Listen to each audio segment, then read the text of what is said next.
Get some more analysis now. Will stay with us. Tinyiko Maluleke, Professor Maluleke, excuse me, as a political analyst, joins me now. Professor Maluleke, good afternoon to you. Your first reaction to the news that Ace Magashule now, that the Hawks have issued a warrant of arrest for him.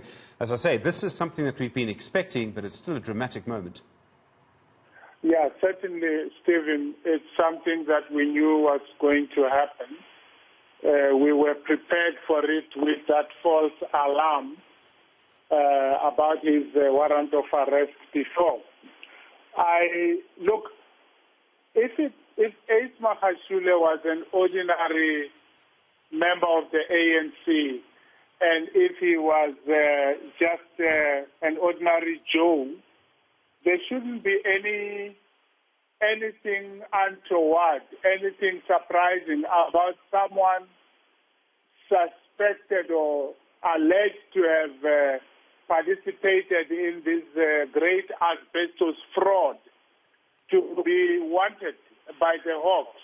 It's an ordinary turn of events, really. We ought not to be even talking about it, but this is Ace Magashule we are talking about, and that's part of the reason. And if the ANC was not an organization with factions, riddled to the core with factions, we wouldn't even worry about the implications of this for the ANC beyond the ordinary embarrassment that comes with the tainting of a leader of any organization. But clearly, the concerns are about much, much more than just the tainting of the organization. The concerns include what is about the factional implications of this, and of course, what is about what this means for President Cyril Ramaphosa, because the more pressure you put on Ace Magashule,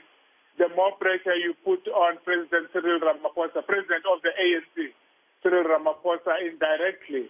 And so that's really my first reaction, Stephen.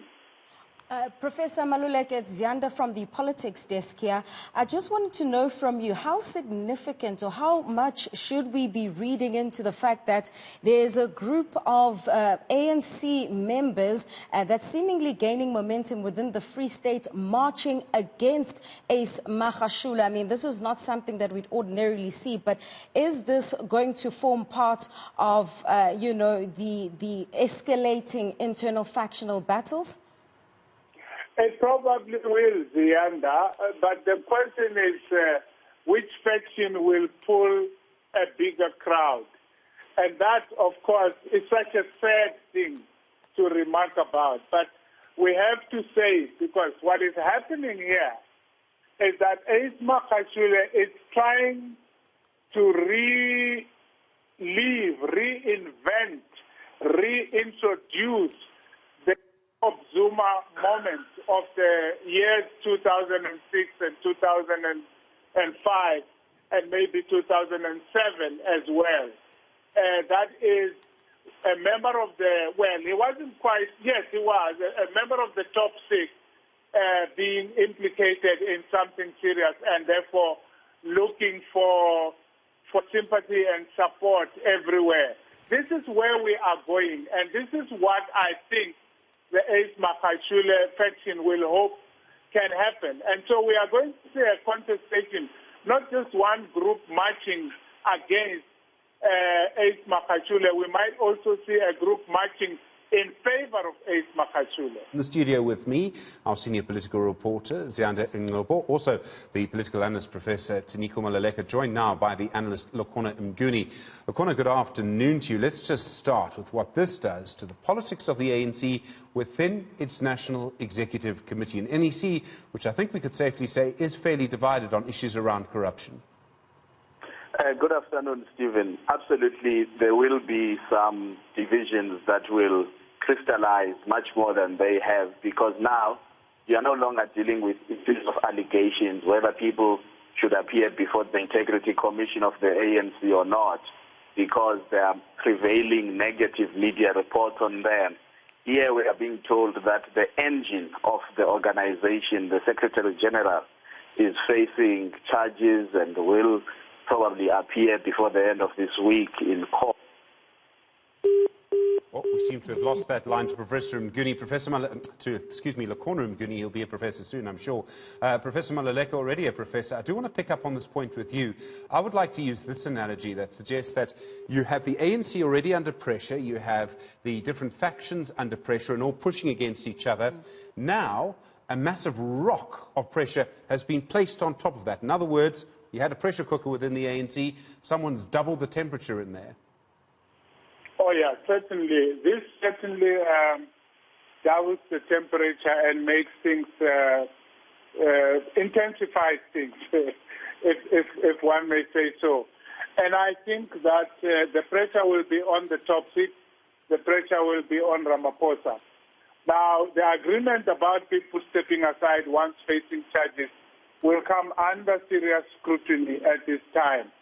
Because will it or will it not be affected on Ace Magashule? You will know that there is a faction that actually argues that Cyril Ramaphosa himself ought to step aside because of allegations that have to do with the CR17 election contest. So one is likely to see an intensification of those kinds of demands if indeed Ace Magashule ends up being arrested.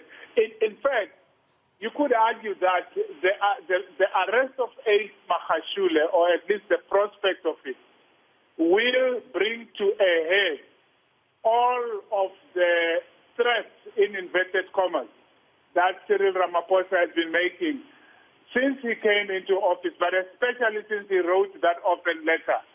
We will now see whether these will win the day or they will be contested in such a way that Cyril Ramaphosa loses.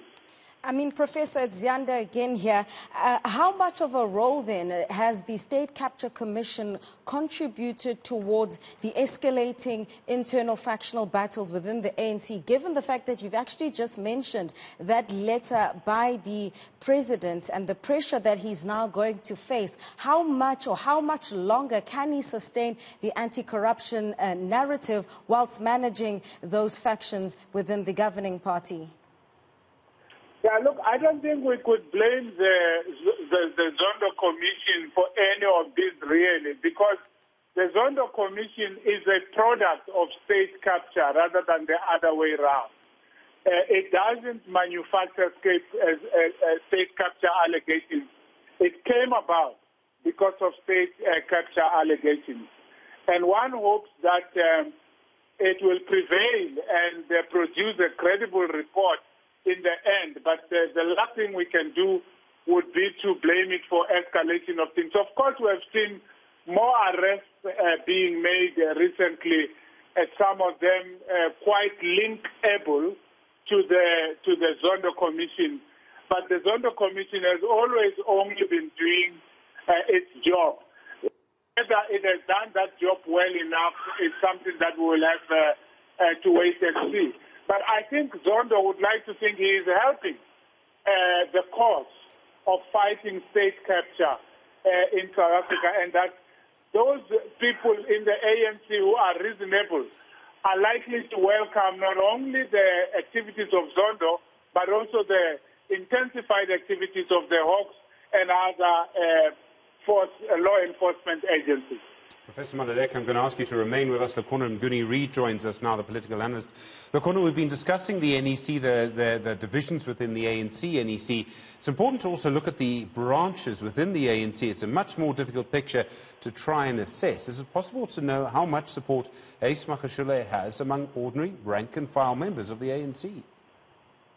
Well, Stephen, today we do not have any ability to dipstick and check how much support he has. Especially in the absence of a National General Council, which was meant to take place this year, and it didn't because of COVID-19.